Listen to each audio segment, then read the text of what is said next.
नमस्कार। दृष्टि इंस्टीट्यूट के यूट्यूब चैनल पर आप सभी का स्वागत करता हूं। मैं धर्मेंद्र सिंह और आप देख रहे हैं places in news. Places in news की आज की कड़ी में हम बात करेंगे जुलाई 2025 में चर्चित रहे स्थानों के विषय में। सबसे पहले देख लेते हैं हम आज की इस कड़ी में कौन से स्थानों पर चर्चा करने वाले हैं।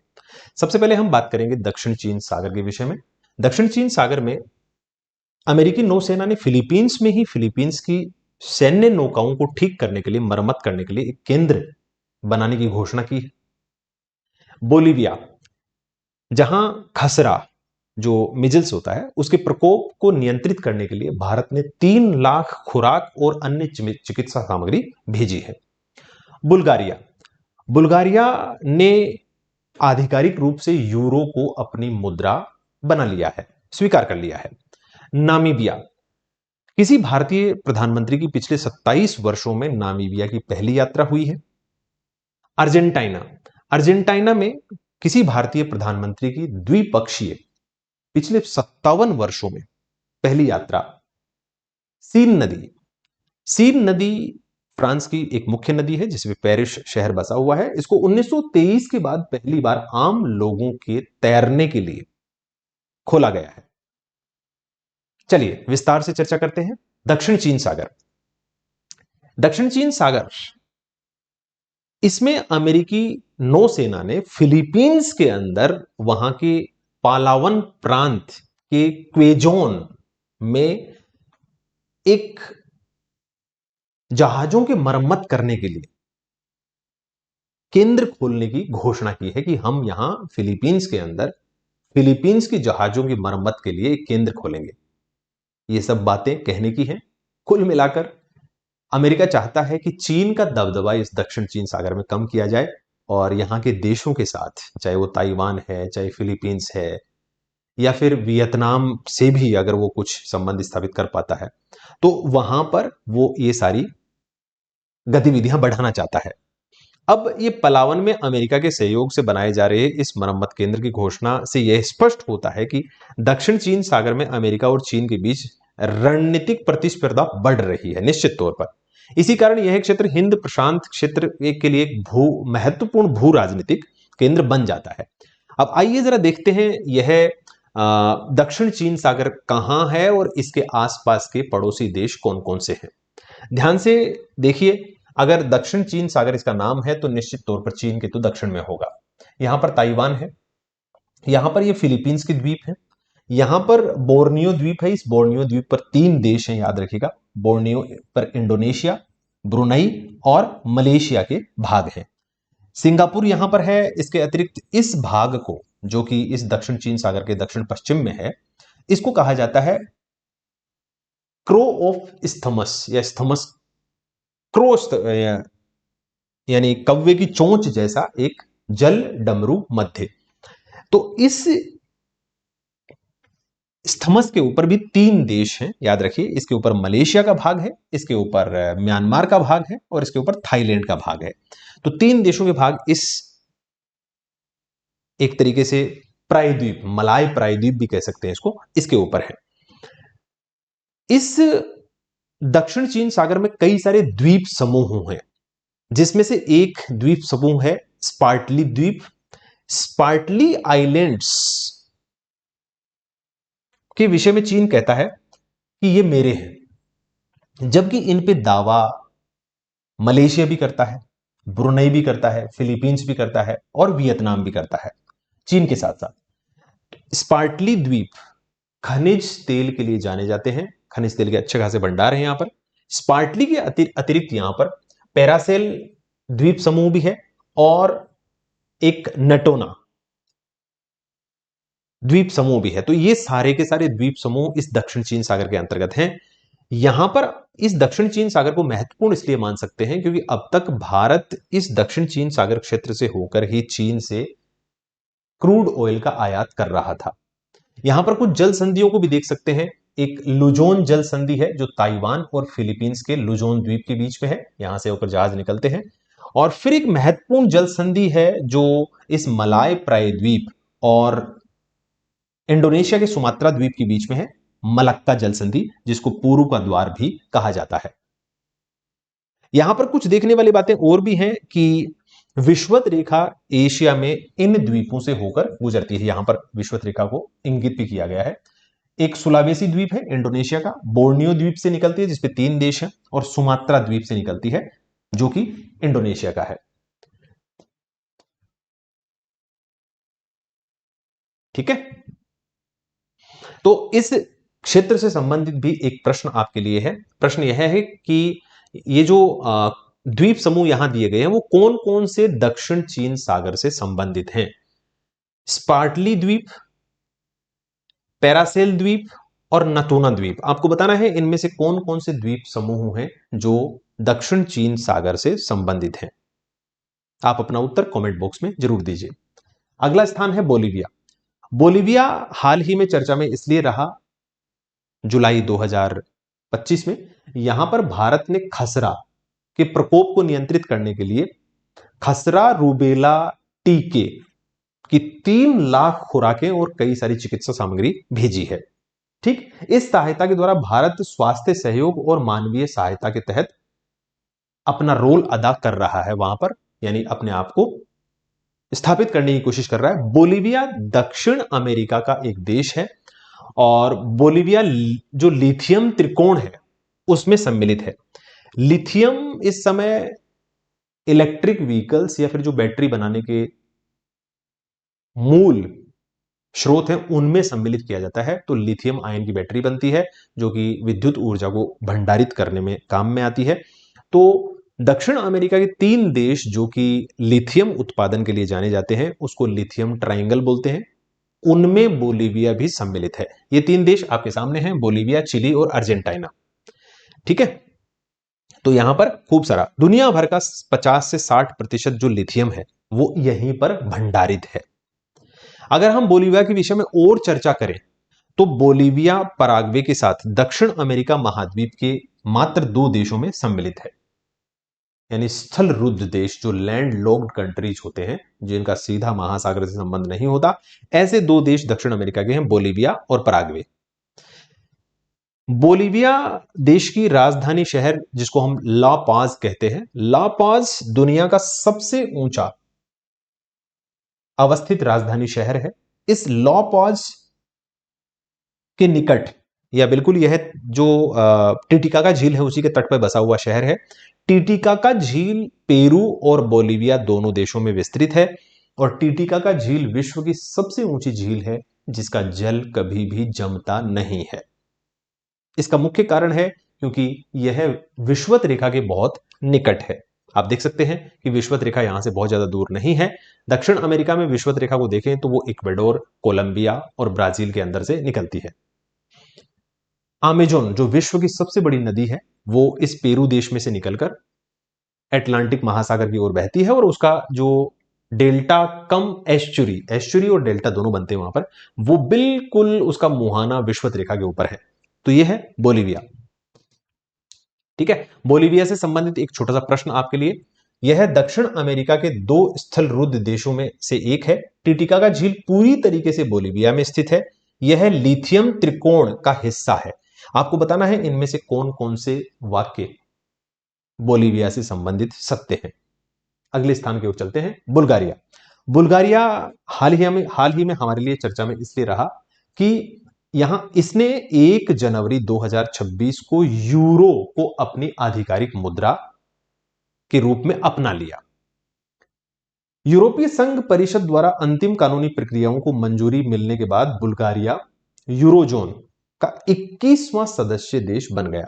तो यहां पर तथ्य हमारे सामने आता है कि यूरोजोन जिन देशों ने यूरो को अपनी आधिकारिक मुद्रा के रूप में स्वीकार कर रखा है, अपना रखा है, ऐसे देशों की संख्या 21 है। ठीक है, अब देखिए बुल्गारिया कहां है। बुल्गारिया काला सागर का तटवर्ती देश है। पहली बात, काला सागर के तटवर्ती देश और भी कई सारे हैं। यहां पर आप देख सकते हैं कि रोमानिया है, बुल्गारिया है, तुर्की है, यहां पर हमने आर्मेनिया देखा था, और उसके अलावा रूस और यूक्रेन, ये सब देश काला सागर के तटवर्ती देश हैं।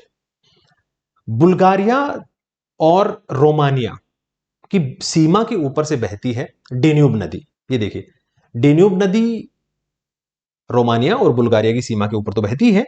डेन्यूब नदी ऐसी नदी है जो विश्व में सबसे अधिक देशों से होकर बहती है। 10 से अधिक देशों से संबंध रखने वाली और कोई भी अन्य नदी विश्व में नहीं है, केवल डेन्यूब नदी है। डेन्यूब का उद्गम होता है ब्लैक फॉरेस्ट पठार जर्मनी से, और यह ब्लैक सी यानी काला सागर में जाकर गिरती है। 4 देशों के राजधानी शहर इस नदी के तट पर हैं। आप देख सकते हैं यहां पर ऑस्ट्रिया की राजधानी वियना, इसके अतिरिक्त स्लोवाकिया की ब्राटिस्लावा, इसके अलावा हंगरी की बुडापेस्ट और सर्बिया का राजधानी शहर बेलग्रेड। ये 4 राजधानी शहर इस डेन्यूब नदी के तट पर ही बसे हुए हैं। ठीक है।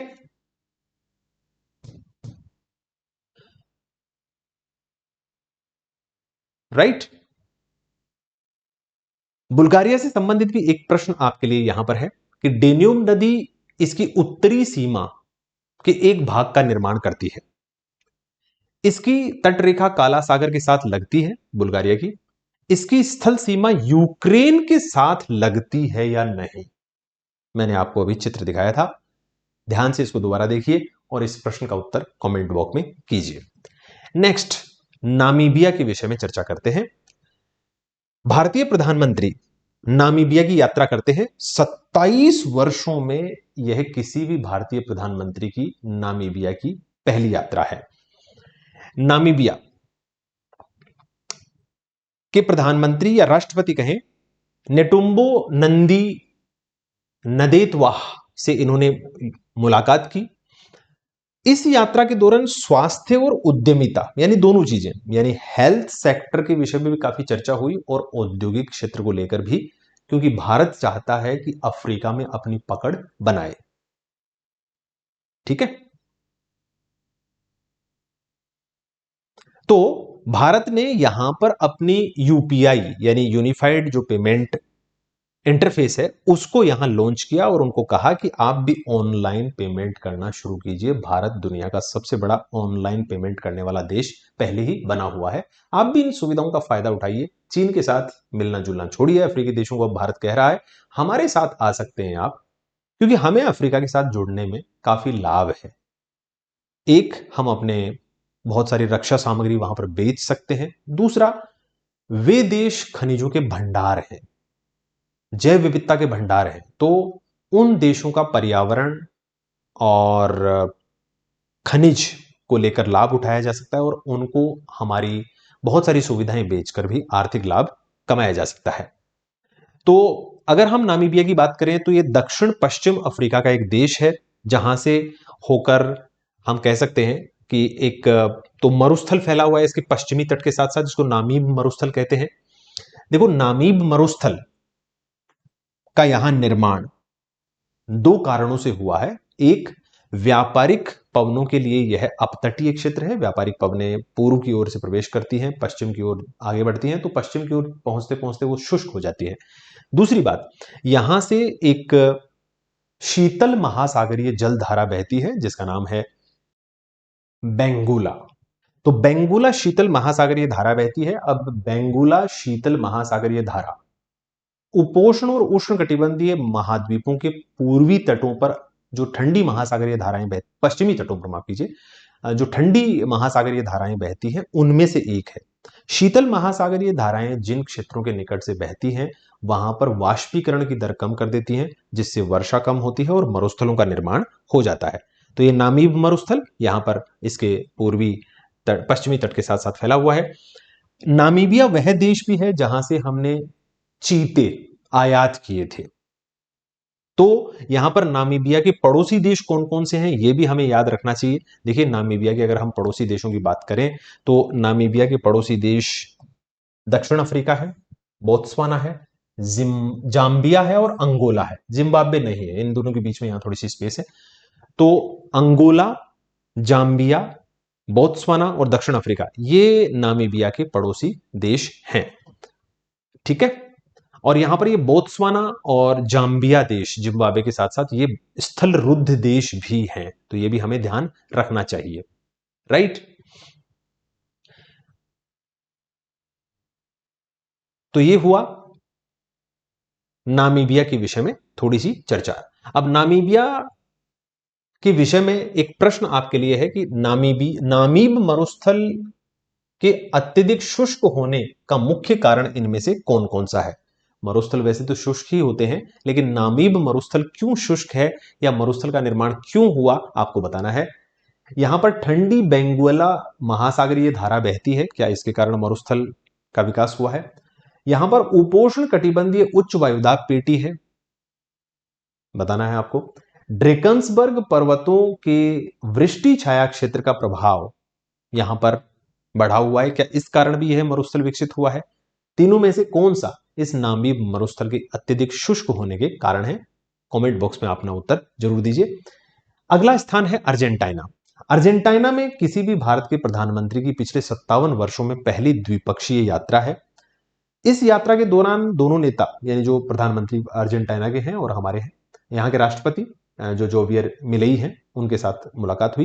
तो इसमें खनिज ऊर्जा, रक्षा, प्रौद्योगिकी और व्यापार से संबंधित बढ़ चढ़कर चर्चाएं हुई और हस्ताक्षर हुए। भारत मर्कोसुर वरीयता व्यापार समझौता जो है वो उसके ऊपर यहां पर मजबूती से बातचीत हुई भारत और अर्जेंटीना के बीच में। अब अर्जेंटीना कहां है और उसका क्या महत्व है और भौगोलिक रूप से उसमें क्या क्या तथ्य हैं जो हमारे काम के हैं, आइए जरा देखते हैं। अर्जेंटीना एक तो बिल्कुल सुदूर दक्षिण अमेरिका का देश है। अर्जेंटीना के पड़ोसी देश हैं देखें तो वो हैं चिली, बोलीविया, पराग्वे, ब्राजील और यूरुग्वे, ये इसके पड़ोसी देश हैं। अगर अर्जेंटीना में देखें तो कुछ भौगोलिक मुख्य स्थान ये हैं कि इसके पश्चिमी भाग में एंडीज पर्वत इसकी सीमा रेखा बनाता है चिली के साथ। यह प्रशांत महासागर का तटवर्ती नहीं है, अटलांटिक महासागर का तटवर्ती है। यहां बिल्कुल दक्षिणी भाग में एंडीज पर्वत के पूर्व में पैटागोनिया एक शीत मरुस्थल है, शीत मरुस्थल। इस मरुस्थल का निर्माण इसलिए हुआ क्योंकि यहां चलती हैं पछुआ पवनें। पछुआ पवनों को एंडीज पर्वत रोक लेता है, पश्चिमी भाग में वर्षा होती है, पूर्वी भाग शुष्क रह जाता है। तो पैटागोनिया, मरुस्थल और पठार। इसके अतिरिक्त यहां पर पंपास शीतोष्ण घास के मैदान हैं, जैसे प्रेरीज हैं, स्टेपीज हैं, डाउन्स हैं, वेल्ड्स हैं, वैसे ही पंपास घास के मैदान हैं। यहां पर कृषि और पशुपालन दोनों साथ साथ किए जाते हैं। इस अर्जेंटीना के उत्तरी भाग में ग्रान चाको उपोष्ण कटिबंधीय या उष्ण कटिबंधीय कह सकते हैं पर्णपाती वनों का क्षेत्र है, यानी पतझड़ वनों का क्षेत्र है, जिसका मानवीय अतिक्रमण के कारण 40% से अधिक निर्वनीकरण हो चुका है। तो ग्रान चाको को आप याद रखिए, ग्रान चाको बोलीविया, यूरुग्वे के साथ साथ या पराग्वे के साथ साथ बोलीविया, पराग्वे और साथ साथ ये अर्जेंटीना के उत्तरी भाग में फैला हुआ एक उष्णकटिबंधीय पर्णपाती वनों का क्षेत्र है जो मानव अतिक्रमण का शिकार हो रखा है। अर्जेंटीना के दक्षिण में देखें तो एक द्वीप है जिसका नाम है टिएरा डेल फ्यूएगा। टिएरा डेल फ्यूएगा द्वीप और दक्षिण अमेरिका की मुख्य भूमि के बीच में एक जल संधि है जिसका नाम है मैगेलन जल संधि। यह मैगेलन जल संधि प्रशांत महासागर, जिससे सीधा अर्जेंटीना का संबंध नहीं है, उसको अटलांटिक महासागर से जोड़ती है। तो मैगेलन स्ट्रेट को हम याद रख सकते हैं, मैगेलन जल संधि। अब अर्जेंटीना से संबंधित भी एक प्रश्न आपके लिए है जिसका उत्तर आप कमेंट बॉक्स में जरूर दीजिए। यहां पर अर्जेंटीना के संदर्भ में निम्नलिखित कथनों पर विचार कीजिए। एंडीज पर्वतमाला इसकी पश्चिमी सीमा बनाती है। पंपास क्षेत्र समशीतोष्ण घास भूमि है।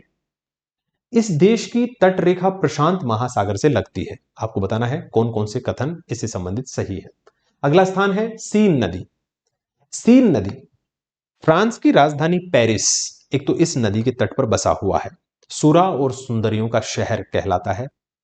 अब इस सीन नदी को 1923 में आम लोगों के नहाने और तैरने के लिए बंद कर दिया गया था, इसकी सफाई को लेकर कि भाई इसको साफ रखेंगे हम। क्यों? क्योंकि वहां पर ओलंपिक खेलों का आयोजन किया गया था और उसके लिए उस नदी को साफ रखना जरूरी था ताकि ओलंपिक की कुछ तैराकी वाली प्रतियोगिताएं सीधे सीन नदी में करवाई जा सके। खैर, अब इसको आम लोगों के लिए फिर से खोल दिया गया है कि आप तैर सकते हैं, इसमें आनंद ले सकते हैं। सीन नदी उत्तर पश्चिम की ओर बहती है और उत्तर पश्चिम की ओर बहकर यह इंग्लिश चैनल में गिरती है। पेरिस यहां पर है। इंग्लिश चैनल ये ब्रिटिश द्वीप और फ्रांस के बीच का जलीय भाग है। इस इंग्लिश चैनल के उत्तर पूर्वी भाग को, इस भाग को कहा जाता है डोवर जल संधि, डोवर स्ट्रेट। तो डोवर जल संधि और इंग्लिश चैनल एटलांटिक महासागर से उत्तरी सागर में जाने का रास्ता प्रदान करते हैं। यहां पर उत्तरी सागर है और इधर आएंगे तो एटलांटिक महासागर है। तो इंग्लिश चैनल और डोवर जल संधि यूके और फ्रांस के बीच में एक संकरे जलीय भाग है। ठीक। यूरोप की अन्य कई सारी नदियां हैं, जैसे सीन नदी तो बहुत छोटी है, उससे ज्यादा लंबी नदी है राइन नदी। राइन सबसे व्यस्त आंतरिक जलमार्ग है अगर हम यूरोप की बात करें तो। राइन नदी स्विट्जरलैंड के अंदर से शुरू होती है और स्विट्जरलैंड के बाद में ये फ्रांस और जर्मनी की सीमा बनाती है। और इसके अलावा यहाँ पर ऑस्ट्रिया और स्विट्जरलैंड की सीमा पर बहती है, स्विट्जरलैंड और जर्मनी की सीमा पर बहती है और उत्तरी सागर में जाकर गिरती है। तो राइन नदी के बारे में याद रखिए। एल्ब नदी भी उत्तरी सागर में गिरती है। ओडर और विस्टुला नदियां ये दोनों इस बाल्टिक सागर क्षेत्र में जाकर गिरती है।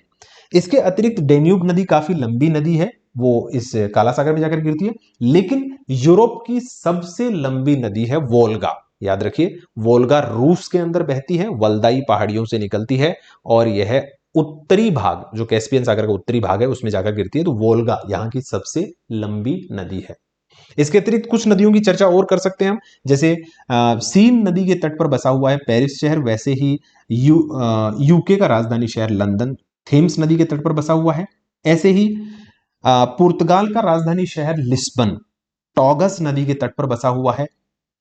ठीक। ऐसे ही इटली का राजधानी शहर रोम टाइबर नदी के तट पर बसा हुआ है और इटली की जो पो नदी है उसको इटली की गंगा कहा जाता है, क्योंकि वो भी गंगा नदी की जैसी बहती है और यहां पर मैदानी भाग है। चलिए, यहां आपके लिए एक छोटा सा प्रश्न है। सीन नदी के संदर्भ में निम्नलिखित कथनों पर विचार कीजिए। क्या यह पेरिस शहर से होकर बहती है? क्या यह इंग्लिश चैनल में अपना जल प्रवाहित करती है? इसकी लंबाई राइन नदी से ज्यादा है क्या? अगला स्थान लेते हैं, या फिर स्थान जो अब तक हमने लिए हैं उनसे संबंधित एक प्रश्न लेते हैं कि दक्षिण चीन सागर अर्ध संलग्न सीमांत सागर है। आपको मिलान करना है। बोलीविया उच्च ऊंचाई वाला पठारी क्षेत्र है। नामीबिया ठंडी समुद्री धारा से प्रभावित मरुस्थल है। बुल्गारिया काला सागर का तट इसके साथ लगता है।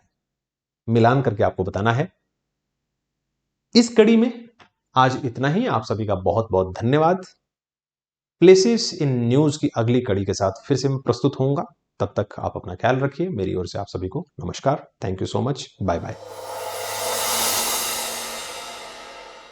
अब एग्जाम की तैयारी को और बेहतर करने के लिए हमारे चैनल को लाइक, शेयर और सब्सक्राइब करना ना भूलें।